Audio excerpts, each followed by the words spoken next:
My room is looking slightly more and more like me as the days are going by, especially that. Now that my guitar's here, it kind of like feels like I've lived here forever. How long has it been? Today is September 15th, which means it's almost been 2 months since I moved here. Does it feel like it's been 2 months? It feels like it's been 2 decades. I'm gonna be so for real. I have never had a month as hectic as August, I will say. So let me just take you through like what I did. My first weekend after work started, I had this family trip planned to Lake George, which was at the beginning of this video. Was it healing? Sure. Did it stress me out that I had to ask for PTO on my 4th day of showing face at the beginning of the start of my career? Also yes. But it was okay. They were very chill, and we're in like a very slow season. Also, like, I was no help the first month of work, because who is when they just start? But another reason I was stressed to take PTO off early is because I already had even more PTO planned for that month, because I was invited and asked to be a bridesmaid at Kissy's wedding in San Francisco, which has been planned since forever. And it was a trip to go be her bridesmaid and watch her get married, and also reunite with study abroad friends. And essentially it ended up having to be like a 60-hour trip for me in total, because I was not able to take much time off of work because I was paranoid about that. Like, that's a valid thing to be paranoid about. Yeah, it's like my 3rd week into work and I'm like, okay, I gotta go on vacation. I'm sorry. In hindsight, I shouldn't have done this. I went on a date the night before my flight, which is so weird to say out loud, because like, I don't go on dates, especially with people that I don't know. Where do I even start? Okay. August, I was really trying to ride the wave of adrenaline of moving, like going to a new city, meeting some new people. Hollis, if you ever see this video, I'm sorry, because I stole your shirt. I'm about to go on a blind friend date with 5 other people, and I'm scared because I don't have any of their contact information. I was just given a location and I'm supposed to show up, and apparently we're all supposed to get along because I took this really in-depth personality test, and they like pair us up with people that are similar. But like, what if I go and everyone bails? Like, no one is there. I'm scared. Like, what if the AI didn't work and they pair me with some like weird like men? I should have been more truthful in my personality test. I tried to make myself sound cooler than I actually am. So now I'm probably going to be paired with people that are cooler than me. I don't know. What's gonna happen tonight? I was like, if I don't go on dates right now, I'm never gonna go on a date ever. So I had a date lined up the night before my flight. It is August 19th, 2025. I'm going on a first date in New York City. I'm kind of nervy, and I'm about to pull out the wine, and I'm worried that I'm gonna get like start drinking too much wine and show up drunk, and then we have more drinks, and then I get like really drunk and weird, and then I'm hungover tomorrow morning when I have to wake up to go fly to San Francisco.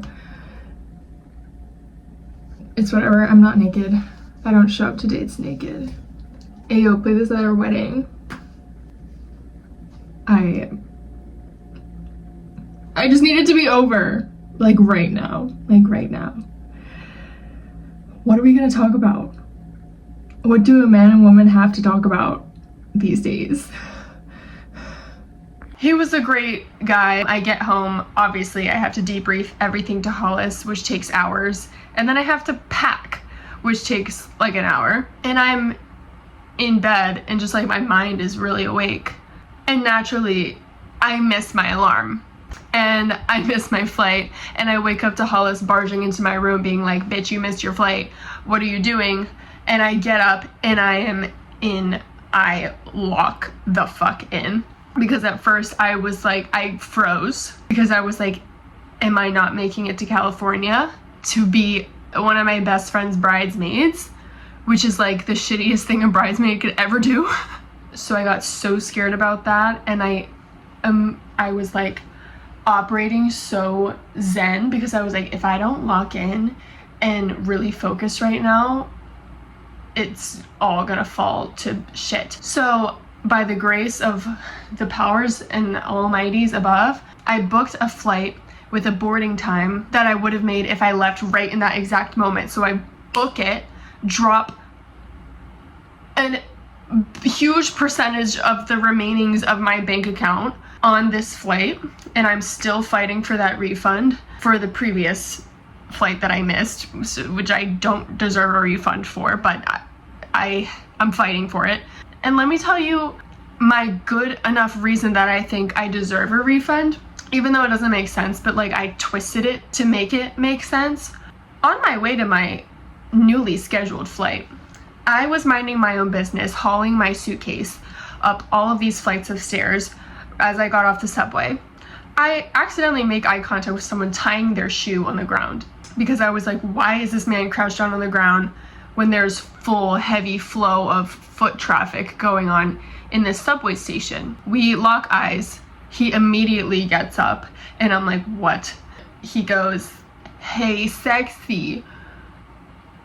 What did he say? He was just like catcalling like crazy, but in a very derogatory, scary way. And I knew I could classify it as scary because he started chasing me up flights of stairs. I counted, it was 3, up to the airport shuttle.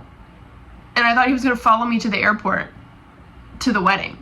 But in this moment, I was still locked in Zen mode, because I was like, ain't nothing gonna stop me from getting to this fucking wedding. Like, if I missed any more steps, I wouldn't have made it to the rehearsal, which I did not want to stress anybody out. So I was like, I'm going to make it to this rehearsal. After running away from him for probably like 5 minutes, I lose him. I make it to the airport like 5 minutes before my boarding time. And I'll tell you right now, airport theory is real, because I got there and I zoomed right through security, bag check, like passport, everything, and I made it to the gate like 2 minutes early. So I'm the type of person to show up to an airport like 2 hours early, so now I know that I can get there 2 minutes early and I'll be okay. I get on my flight. Guess what I realize?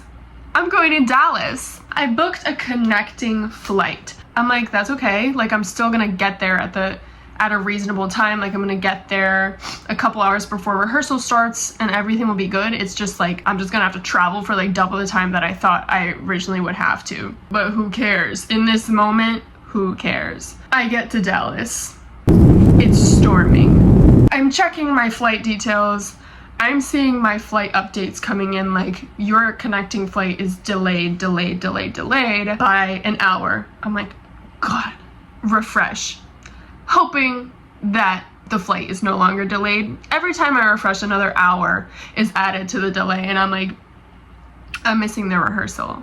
And I was welling up, tears were welling up, but I was trying to lock back in because it was out of my control in that moment. It was simply the weather, even though waking up on time that morning was totally in my control.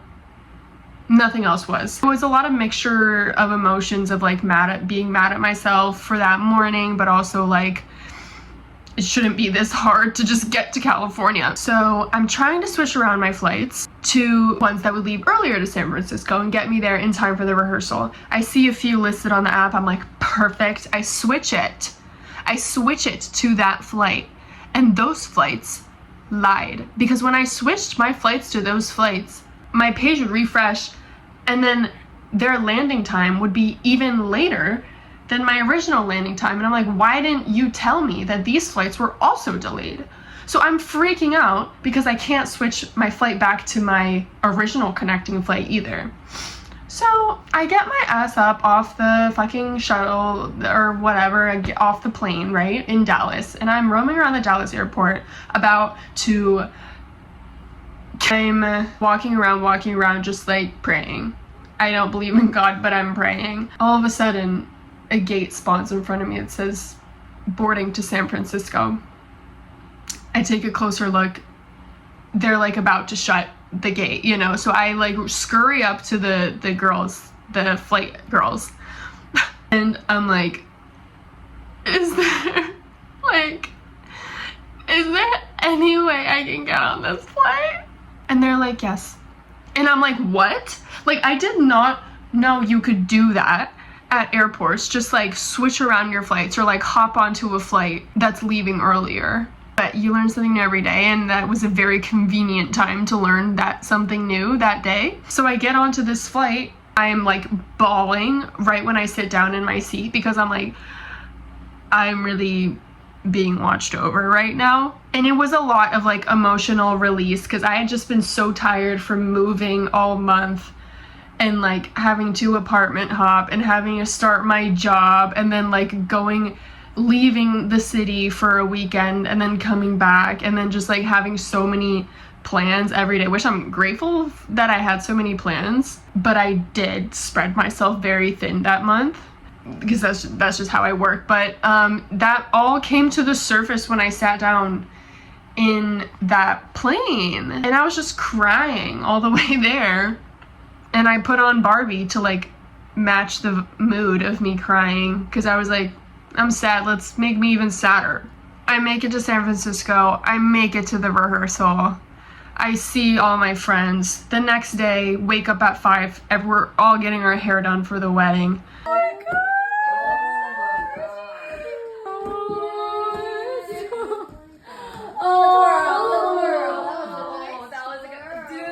We go to the first part of the wedding in the morning. We get Dutch Bros in the middle. 1, 2, 3. If you're a minion, I think you'd really like this one. We go to the reception after. It's a party. It's great. There's so much love in that room, and I was so happy to be with everyone. And I kind of realized that I like San Francisco a lot more than New York City, and mark my words, I'm probably gonna end up living there within the next like 10 years because I don't see myself living in New York City for very long, but that's a whole other conversation. The next day, I have to wake up at like 5:30 to clock in to work from California because I didn't want to take off too many days. And then I log off and then I explore a little bit with my friends, and then I fly back to New York City. And now I'm back in New York City, and then I have 2 more dates lined up like this week, and I'm like, what am I doing? Like, I don't even like. Okay, just have to document this because I'm going on another date with someone else. This guy is the guy that I met in the co-ed bathroom at the bar that I went to 2 weeks ago. I'm actually excited for this one, but I'm like chugging my wine because I'm still nervous, obviously. He's gonna be here really soon.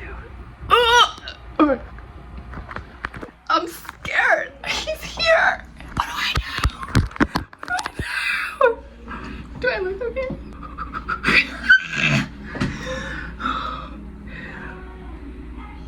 Invested, haven't even met yet. Watch this be the wrong thing. Classic. I'm drunk because I chugged my wine because I'm nervous. I told myself that I was gonna focus on making friends my first year of living here, and look at me, I'm like desperate and like going on dates. They were great people, just not for me. Anyways, I broke up with both of them. Anyways, this past week was the first week where it felt like a normal week. As in, I didn't have 3 things to do every day. I didn't have like moving expenses or like things that I needed to buy because I just moved here, or like people that I needed to see, or like things that I need to try, or like I didn't feel the need to fill my time the way that I felt that need like right when I moved here, and it was very calm. And then naturally I got the flu, so I was like bedridden for like 2-3 days, and now I'm like finally kind of getting over it. Like my throat is a bit, but things have finally flatlined, I think. And that is kind of scaring me because when I don't have many things to do, I tend to get depressed, which I think is why I pushed myself so hard to do so many things when I got here. I don't know, I joined a pickleball league.